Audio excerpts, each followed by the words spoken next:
So Sigvald recently had his splash attacks reworked. And now, what does that mean exactly? I talked a little bit about a similar subject in my recent organ gun video, but it's about HP per model, right? And these infantry lords especially, a lot of them who were kind of quote-unquote duelists, they had not enough splash attack targets. Basically, what that means is when they're fighting just regular infantry or cavalry, whatever smaller sized models, non-priority targets, they wouldn't distribute this weapon strength very efficiently. They were severely overkilling targets, especially lower tier infantry. So one of the things they did to rework, like Sigvald, for example, Lokir on foot is another good example, to give them enough splash attacks to where they're not overkilling so much, makes them much better at just blending through blobs of infantry. And here we've got VM von Karstein up against Lizardmen. He's taken Sigvald, the Oakpeficent, and Metal Sorcerer. We've got a Shaggoth here, a bunch of warriors with great weapons, some halberds,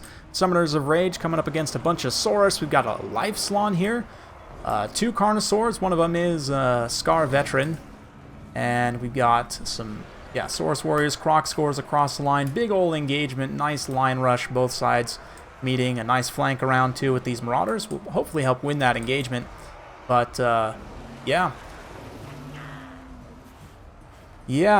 things are looking pretty good. Totally lost what I was talking about. Anyway, Sigvald, he's going to get in here and just start cutting through the Saurus, which, there's something to see there. But throwing axes, you can see coming in, kind of screening out the Slon, not allowing him to get in combat. The Shaggoth also kind of hanging around as well. The Lizardmen monsters, meanwhile, are over trying to just win this flank decisively, which is definitely something to be said there. Hopefully the halberds and great weapons can hold out for a decent amount of time. Slon throws down damage resistance. He's still a little bit danger close right now. This Manticore jumps down, and like the Shaggoth all get a good surround. They are going to absolutely destroy him, and Sigvald will still deal his full weapon damage to like characters or monsters nearby, right? Like, because the way the splash attack targets work when they're targeting single entities like that, the single entity takes the full weapon strength. But yeah, Slon getting absolutely bunker busted here. He probably will be able to escape, might be able to recover his leadership and heal himself. We'll see. But right now the Saurus just holding the line. Sigvald purely, he actually rallies quite quickly there. Hopefully can get some healing on himself. The Metal Manticore dropping down, helping to counter the Carnosaur in the back line, but still got good contact on those Marauder Horsemen. Likewise, Halberds here, just kind of losing out in the long term. Looks like instead he's going to throw the regrowth on that Feral Carnosaur, which is an interesting choice, just kind of conceding that the Slon may be potentially lost here. Does he actually dump an Earthblood in there as well? It's an interesting choice. Probably would have used that on the Slon and kind of this little blob right here, but Chaos does end up winning out this flank just because all the mobile kind of monster resources peel over here, try and bail this situation out. And all of a sudden, Sigvald's in a little bit of a weird position. Him and the Summoners of Rage are all kind of surrounded now at this point. I mean, the Metal Sorcerer does jump down and very astutely try and finish off that Slon. He's getting face full of darts from the Chameleon Skinks, but if he can finish the job, then that's good enough. But Sigvald comes in here, and again, against monsters, because he doesn't get knocked over so easily, he does literally get knocked over, of course, as soon as I mention it. He will be able to fight monsters better than he could before. So basically, Sigvald, even though he didn't have that much of a stat change, just kind of got better at fighting everything, just from a kind of a functional mechanical standpoint, which is really nice to see. These are issues that have plagued especially like foot-only lords for a long time. So I really am quite happy with the bracing changes and kind of the splash attack reworks for foot characters. A lot of people are not the biggest fan. I do like foot characters being viable just because from a lore perspective, from a variety perspective, it's fun. Maybe not the most interesting gameplay necessarily always, but there are definitely things you can do. Regardless of matchups, some factions will have a harder time dealing with foot characters than others. But basically, most of the time, if you can isolate them and just kind of grind them down, often you'll be able to finish them off. At this point, though, Sigvald's not looking too good from that perspective. He doesn't have a lot of support units left, although this Halberd does have a decent amount of HP out here. The fact that the Chaos Sorcerer is still here, he can cast spells, which is important. I'm not sure on the Winds of Magic situation. I haven't really been tracking the spell usage, to be honest, since the focus is on Mr. the Magnificent. But it's an interesting kind of problem in that the weapon strength, I forget how many splash attack targets they had exactly, but the infantry to cavalry units like typically have less. It depends on cavalry. Some cavalry have over 100 HP, but kind of in the like, I don't know the lowest HP per model, I'd have to look, but kind of like, if I had to guess, like 60 to 100 HP per model is like kind of a common range to be in for different unit models. And you guys who are interested, basically all you do is you divide the total HP of the unit base, right, by its unit models to figure out the HP per model. And it's an important stat to look at. It'd be interesting, actually. This is kind of a point for CA.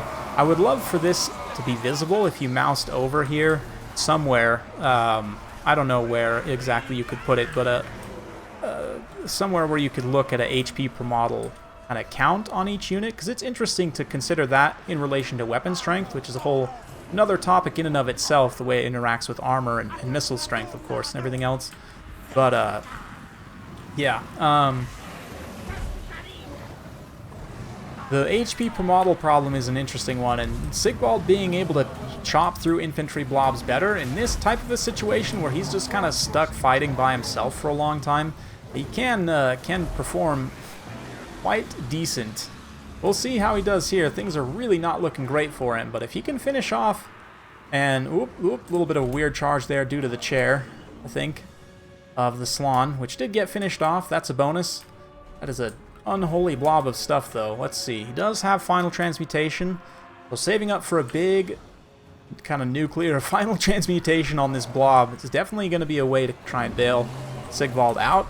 But let's see. I mean, he's holding his leadership for the time being. He's still got plenty of healing cap space left. With Slippery active, he has a ton of melee defense. That's another change specifically that Sigvald got. He got Slippery instead of Foe Seeker, which is much better. Having the melee defense buff, I would say absolutely, is just way stronger.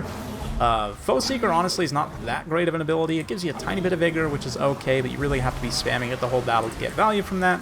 Speed buff is okay in niche situations, but for the amount that you pay for it, I don't necessarily always love it. But look at this. A nice, timely rear charge by the Metal Sorcerer, actually just going to straight up rout a few of these units. It does terrify away some of the Saurus. It starts to terrify the way the Skinks as well. And look at this. The Carnosaur loses out on its leadership. A beautiful rear charge there from that Manticore. That's why you kind of play smart with it. Once it gets damaged, don't try and dive it in until the exact opportune moment. And that was potentially a decisive moment to try and win this battle. We're going to fast forward a little bit as Sigvald attempts to chase, which is something that he is still horrible at, to be fair. But at least now he can kind of fight these individual units piecemeal and hopefully keep some of the Saurus especially routed. Meanwhile, the Metal Sorcerer just staying honed in on the Carnosaur, which is exactly what he wants to do. Gets a couple of attacks there. Metal Sorcerer himself, not sure about the situation still. But Chameleon Skinks, thankfully, are out of ammo. Sigvald's at his healing cap. The question is, can he blend through all this stuff? There are a few Saurus left, and like these Red Crests, they really don't have the melee attacks against the 60 melee defense of Sigvald. They're going to be minimum hit chance. The Skink cohorts, the Saurus Warriors, pretty much everything here at this point will be minimum hit chance, except maybe the Croxagores, I guess. But there's not really enough of them to beat Sigvald, so he can pretty much blend through them all at this point, so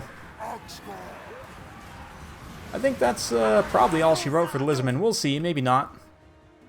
Maybe Sigvald loses out on his leadership. Having a hard time getting attacks, but there we go. Gets a big attack there. It's another kind of shield bash looking thing. Another attack there. Metal Sorcerer coming back for one more terror route. Rocks, the Chameleons are like, hey, we can still fight. We do have poison. And even with minimum hit chance, I mean, they will still be getting some hits over time against Sigvald. He can't solo infinite units, but he can solo quite a few. And he doesn't need to solo with the Manticore around. So beautiful stuff. Very well played, Devon Karstein there. Interesting build. I have to say, kind of straightforward, as Chaos often is, but I like it quite a bit. Strong elements. You've got the Manticore with the Chaos Sorcerer on top of it. Pretty decent choice. Kind of fighter caster hybrid, although it can be a bit risky to lose out your caster on that mount, but decently cost effective. Yeah, Shaggoth didn't quite pay for itself, but did quite a bit. Same thing for the Summoners of Rage. They did enough damage. Chaos Warriors, wow, exactly paying for themselves. One there.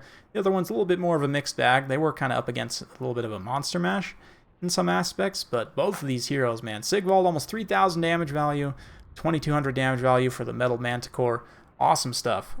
Slon, you don't expect to have him get much damage, but getting sniped like that, maybe not super hard sniped, but eventually getting sniped was a bit of a problem for sure. Saurus Warriors, though, they traded pretty well, and they do trade, especially with magic and monster support, they trade very nicely against Chaos Warriors in general. Also, Court of Sotek paying for themselves pretty much.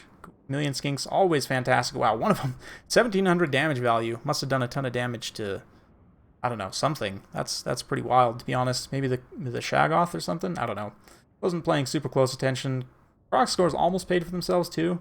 Carnosaur, definitely a bright spot, but the Scarvet, man, had a bit of a rough go there since he had the Carnosaur mount, was focused pretty efficiently, and just didn't get the timely healing he needed. Slon was a little busy getting terror routed, and yeah, just a little bit of a rough situation to be put in as a Lizardman. But like I said, Sigvald, definitely more viable. He just fights better in more situations now, which is nice. I don't know, is he meta necessarily? I don't know, there's some matchups where you might want to take him, to be honest. Maybe against, like, Coast, maybe? I don't know. It's hard to say because so often it's just better to have a more mobile Lord, and if you want someone that's tanky, Sarthrel's reasonably tanky, especially if you micro him well against missiles. Same thing with Archaon, although Archaon can get caught up a little bit. Sigvald can definitely get caught up a little bit as well, but because he's such a small target, he can kind of slip under the radar. Also not super expensive, even fully kitted out. Really not much. Heroic Killing Blow is one. I mean, he has pretty good weapon strength in general. You might want to take this if you have the cost, but that would kind of be the first one I would look at cutting. These two melee defense ones I'd probably hang on to. Give him maximum defensive capabilities. You could fully cheap him down, though, and only 1240 for generating Sigvald, which is quite nice. And just for being a cheap, tanky Lord, you're worried about getting Lord sniped, he definitely has a lot of benefit. And now, if you keep him alive, he will blend through enough stuff, given time.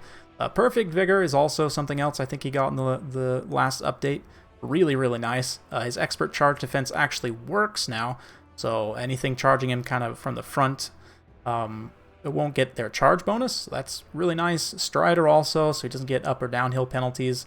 And 8 HP per second is kind of among the best effects. It's like on par with the Jade Griffin for Volkmar or Boris's Midland Runefang.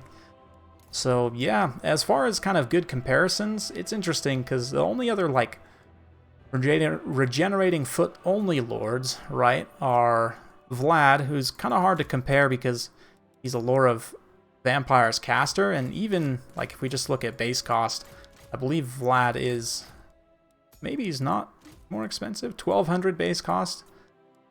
Yeah, so he is more expensive. Now granted, he comes with being undead baseline and also causing terror, so you know, given the difference between these guys, less weapon strength overall, but has better AP, less melee defense, but again, he's undead, so he's functionally unbreakable. Especially with 85 leadership, it's basically impossible to get Vlad to disintegrate, let alone crumble. Not that he would take much damage from crumbling anyway. More HP also to work with from Sigvald. Sigvald does have more armor, but yeah, slightly more defense, slightly more charge. But Vlad causing terror, I would say Vlad's just straight up a better character, and not, of course, on top of the fact, even if he weren't a caster, he'd still be a better character. But on the top of the fact, he has access to the best lore of magic in the game, so there's that. Also, his own kind of additional passive healing, so he actually gets a lot more healing than other lords. It goes up to 12 passively in melee, which is quite impressive. Has this melee defense, the melee attack debuff, which is quite nice. And just in general, ridiculous. Also has damage resistance, so I would say Vlad is definitely a better character. Same thing with Morgr, of course. Morgr has 2 Chaos Spawn summons, which is very strong. Not nearly as good of a combatant as Sigvald, certainly, but has a standard regeneration trait as well, which means he regenerates much slower. If we take a look here, this one's only 4 HP per second and confers a weakness to fire. It does have some significant resistances, though, so kind of weak specifically to like melee fire damage. 400 weapon strength is still solid, but again, kind of just worse all around in every way from Sigvald, other than the fact he has poison. Yeah, Sigvald's even faster, which is hilarious. It's just thick, slow beast boy. Both immune to psychology. And yeah, it's interesting. Of course, the spawn summons do mean that Morgr is better than Sigvald, no doubt. Also more expensive baseline. And there's just not a lot of other foot-only lords. I know you're going to say dwarfs and Skaven have a ton, but they're interesting comparisons. They don't have any regenerating ones without factoring in Felix. I guess dwarfs, yeah. Skaven, their regenerating ones also have mounts, right? Like, it's just, like, you could maybe call Orion a regenerating foot lord, but he's more of like a monster infantry lord. I don't know. It's a strange comparison for sure.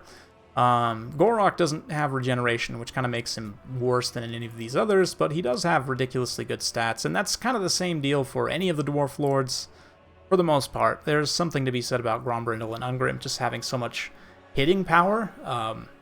But if you're looking for a tank, I would say probably Vlad is the best tank, kind of infantry tank lord in the game. Sigvald, though, definitely not terrible, and I do think you'll see him used more in certain matchups. Bretonnia's one where, like, the Shaggoths seem obvious, but because they're so obvious, they can sometimes get hard countered by different things. I could maybe see him working against Bretonnia. Tomb Kings as well can sometimes have a hard time against foot characters, which is kind of weird. So Sigvald potentially there. Again, he's going to be very tanky and will basically kill infinite skeletons. Yeah, those are kind of the two that would spring to mind first. Maybe Skaven as well if you're worried about getting sniped. Same thing against Coast. Like, he does give you a lord in both those matchups where he's going to be hard to take out. Counts is an interesting one because he doesn't have kind of mobility or functionality other than just being kind of a slow meat grinder. Even though he's fast for infantry, 40 is not bad, but he's still only 40. It's a weird one against vampire counts. I think you might end up just getting kind of isolated and slowly pulled into the ground. You really don't want to try and grind against them too much if you can. But anyway, I've rambled on long enough for this one. Hopefully you guys enjoyed. If you like this sort of content, be sure to like, subscribe, hit that bell notification. Every time I upload a new video, you'll be notified. Thanks again. We'll see you next time.